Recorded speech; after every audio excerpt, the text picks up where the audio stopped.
Representative Alexandria Ocasio-Cortez weirdly suggested this week that students working hard to get into a good school is racist and discriminatory.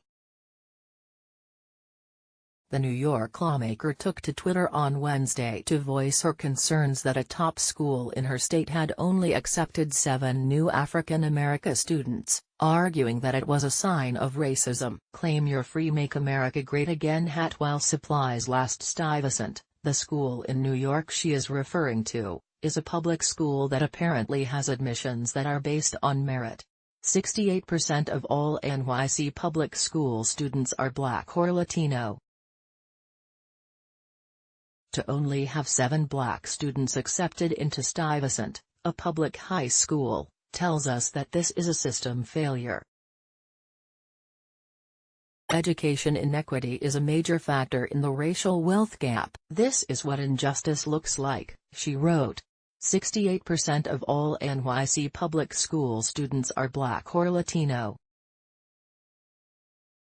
To only have 7 Black students accepted into Stuyvesant, a public high school, tells us that this is a system failure. Education inequity is a major factor in the racial wealth gap. This is what injustice looks like. https://t.co/89nkvxk4vg, Alexandria Ocasio-Cortez, @talk March 19, 2019. Ocasio-Cortez's assertion was that schools should be forced to accept a quota of students based on nothing more than their skin color. Nationwide poll, do you stand with Judge Jeanine?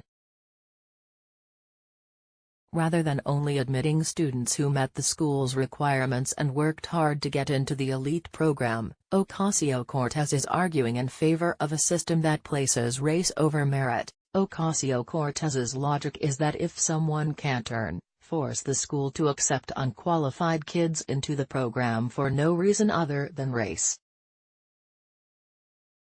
Her bizarre argument also came on the same day that it was reported she and her chief of staff, Saikat Chakrabarti, were removed from the board of the far-left group Justice Democrats. Their removal was officially noted in a corporate filing to the Department of Consumer and Regulatory Affairs. Ocasio-Cortez and Chakrabarti being quietly removed from the group came after the lawmaker was hit with several ethics complaints. The first complaint involves allegations that she illegally funneled money to her boyfriend, Riley Roberts, who is apparently working for her campaign.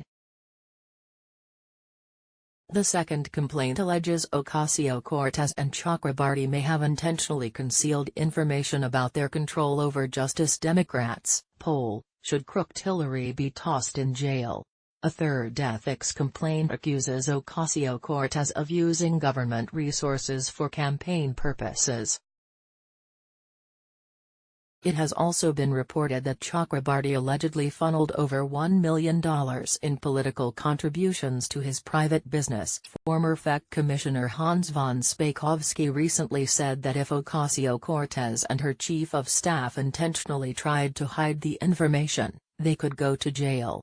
If the facts as alleged are true, and a candidate had control over a PAC that was working to get that candidate elected, then that candidate is potentially in very big trouble, and may have engaged in multiple violations of federal campaign finance law, including receiving excessive contributions. Brad Smith, another former FEC commissioner, echoed a similar message.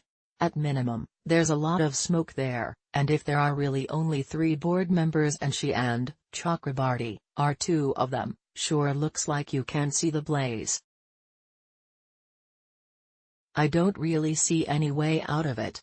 The admission makes it open and shut if someone wants to file a complaint with the FEC.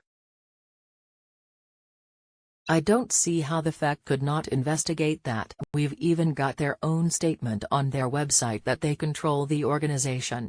I don't see how you could avoid an investigation on that.